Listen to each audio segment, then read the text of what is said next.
दोस्तों, क्या आप जानते हैं कि इस दुनिया में कुछ ऐसे भी एनिमल्स मौजूद हैं जो आर्किटेक्चर के मामले में हम इंसानों से कई गुना आगे हैं। इनके द्वारा बनाए गए इनके खूबसूरत घर आज लोगों के लिए इंस्पिरेशन बन चुके हैं। हैरानी की बात तो यह है कि आज दुनिया के बड़े बड़े आर्किटेक्ट्स भी कई मॉडर्न बिल्डिंग्स को बनाने के लिए ठीक उसी टेक्निक का यूज़ करते हैं जिसका इस्तेमाल करके ये एनिमल्स अपने घरों को बनाते हैं। तो आखिर कौन से हैं ये 10 एनिमल्स आर्किटेक्ट्स और ऐसा कौन सा आर्किटेक्चर टैलेंट इनके पास मौजूद है जो हम इंसानों को भी इनसे इंस्पिरेशन लेनी पड़ रही है। चलिए जानते हैं आज की इस वीडियो में। Weaver ants. दोस्तों, टीम वर्क करके एक बेहद ही ब्यूटीफुल, स्ट्रॉन्ग और सेफ हाउस को कैसे बनाया जाता है यह हमें वीवर एंट से सीखना चाहिए। ये एंट्स अपना घर बनाने के लिए एक बेहद ही यूनिक आर्किटेक्चरल मेथड का यूज़ करती हैं जिसमें ये अपने पैरों और जबड़ों का इस्तेमाल करते हुए पेड़ों के पत्तों को सेंटर की तरफ मोड़ती हैं और फिर जब सारे पत्ते एक साथ इकट्ठा हो जाते हैं तब ये पत्तों के किनारे पर अपने लार्वा को छोड़ देती हैं।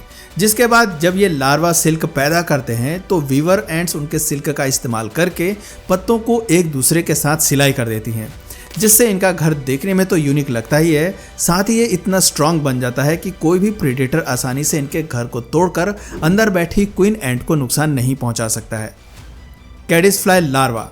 दोस्तों, कैडिस फ्लाई एक तरह का बग है जो अपने लार्वा स्टेज में अक्सर माउंटेन्स के बीच से निकलने वाले शैलो वाटर में रहता है।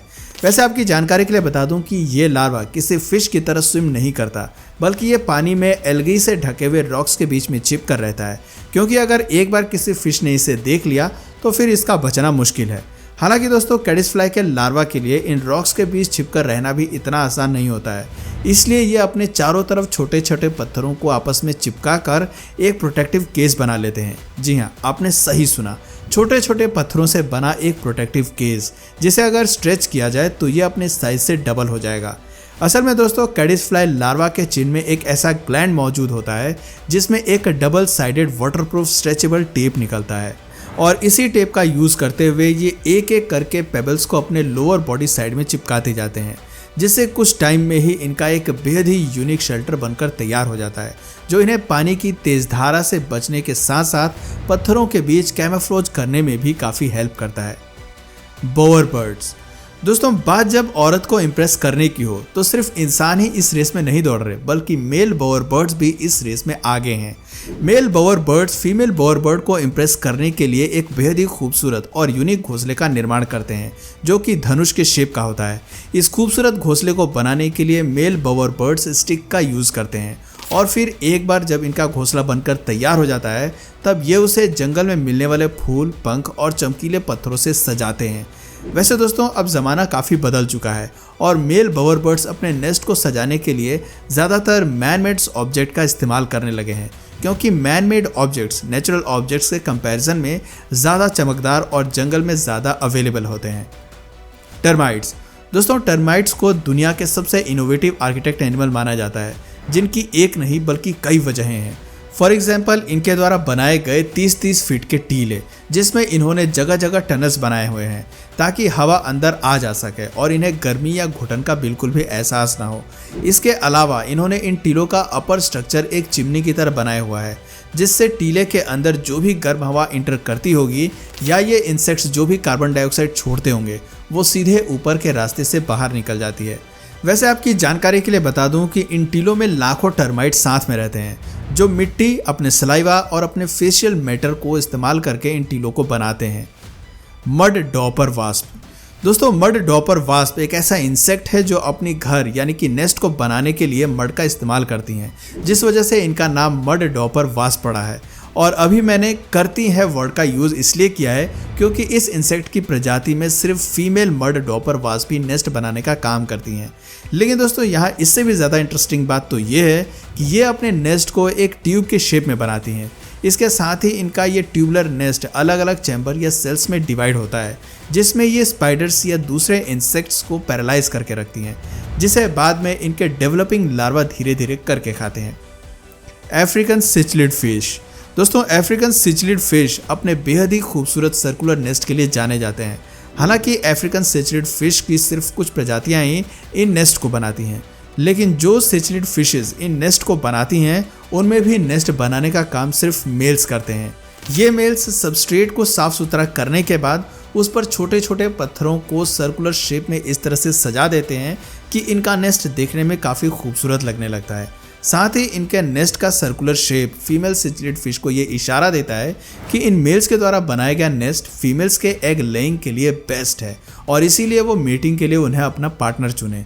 यानी ये सारा खेल फीमेल को अट्रैक्ट करने का होता है। लेकिन इस बीच हमें ये बेहद ही खूबसूरत नेस्ट देखने को मिल जाता है। Red oven bird. दोस्तों, जैसा कि आपको इसके नाम से ही अंदाज़ा हो गया होगा कि इस बर्ड का नाम भी इसके नेस्ट से ही जुड़ा हुआ है। रेड ओवन बर्ड्स अपने नेस्ट बनाने के लिए सबसे पहले मड या गोबर को कलेक्ट करते हैं, जिसके बाद सेकंड स्टेप में ये उनमें स्ट्रॉ ऐड करती हैं और इतना सब करने के बाद ये फाइनली थर्ड स्टेप में अपना नेस्ट बनाना शुरू करते हैं। और फिर कई हफ्तों की लगातार मेहनत के बाद जब इनका नेस्ट बनकर तैयार हो जाता है तो उनका शेप बिल्कुल किसी ओवन की तरह होता है। यूनिक ओवन शेप के अलावा इनके नेस्ट की ये भी खासियत होती है कि इनका नेस्ट अंदर की तरफ ज़्यादा गर्म होता है और इसके साथ ही इनके नेस्ट की ओपनिंग भी काफ़ी नैरो होती है ताकि कोई भी शिकारी आसानी से इनके नेस्ट के अंदर घुस न सके। Puffer fish. दोस्तों, क्या आप यकीन करेंगे कि सी फ्लोर पर बना ये खूबसूरत सा डिज़ाइन एक मेल पफर फिश के द्वारा बनाया गया है। जी हाँ दोस्तों, दुनिया के सबसे बेहतरीन एनिमल आर्किटेक्ट्स में से एक मेल पफर फिश अक्सर फीमेल्स को अट्रैक्ट करने के लिए सी फ्लोर पर ऐसे ही बेहद खूबसूरत जियोमेट्रिकल पैटर्न्स बनाते हैं। इन यूनिक पैटर्न्स को मेल पफर फिश अपने फिन्स की हेल्प से रेत में खुदाई करके बनाते हैं और फिर एक बार जब किसी फीमेल पफर फिश को इनका बनाया हुआ डिज़ाइन पसंद आ जाता है तो वो उस मेल पफर फिश को अपने साथ मीटिंग का मौका देती हैं। हनी बीज। दुनिया के सबसे बेहतरीन एनिमल आर्किटेक्ट्स की बात हो और उनमें हनी बीज का नाम न लिया जाए तो ये पॉसिबल ही नहीं है। लेकिन दोस्तों, क्या आपने कभी सोचा है कि मधुमक्खी के छत्ते में जो सेल्स बने होते हैं उनका शेप हेक्सागोनल यानी कि षटकोणीय ही क्यों होता है?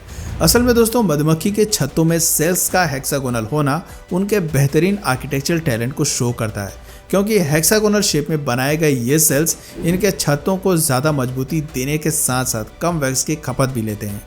यानी अगर मधुमक्खी हेक्सागोनल शेप के अलावा किसी और शेप के सेल्स को बनाती हैं तो इसके लिए उन्हें ज़्यादा वैक्स का इस्तेमाल करना पड़ेगा। बेसिकली मधुमक्खियाँ अपने आर्किटेक्चरल टैलेंट का इस्तेमाल करते हुए कम रॉ मटेरियल में ही अपने लिए एक मजबूत और खूबसूरत घर को तैयार कर लेती हैं। Paper wasp.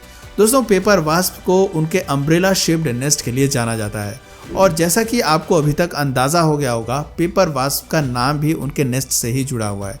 लेकिन दोस्तों, यहाँ इंटरेस्टिंग बात यह है कि पेपर वास्प अपना नेस्ट एग्जैक्टली पेपर से नहीं बनाते हैं, बल्कि ये अपने नेस्ट को बनाने के लिए पेपर जैसे मटेरियल का यूज़ करते हैं। असल में दोस्तों, पेपर वास्प पहले वुड फाइबर्स को चबा चबा कर उसे एक पल्प में कन्वर्ट कर देते हैं और फिर जब ये पल्प को अपने सलाइवा के साथ मिक्स करते हैं तब इससे पेपर जैसा सब्सटेंस बनकर तैयार हो जाता है, जिससे ये लेयर बाय लेयर अपने नेस्ट को बनाने लगते हैं, जो कि फाइनली एक ओपन अम्ब्रेला के शेप में बनकर तैयार हो जाता है। और इस नेस्ट में इन्होंने अपने लार्वा के लिए ढेर सारे हेक्सागोनल सेल्स बनाए होते हैं। और जैसा कि आप इस वीडियो में देख सकते हैं, पेपर वास्प बेहद ही सफाई से अपने नेस्ट को पेड़ की किसी टहनी या इंसानी छत से अटैच कर देते हैं, जो कि अगेन उनके आर्किटेक्चरल टैलेंट को शो करता है।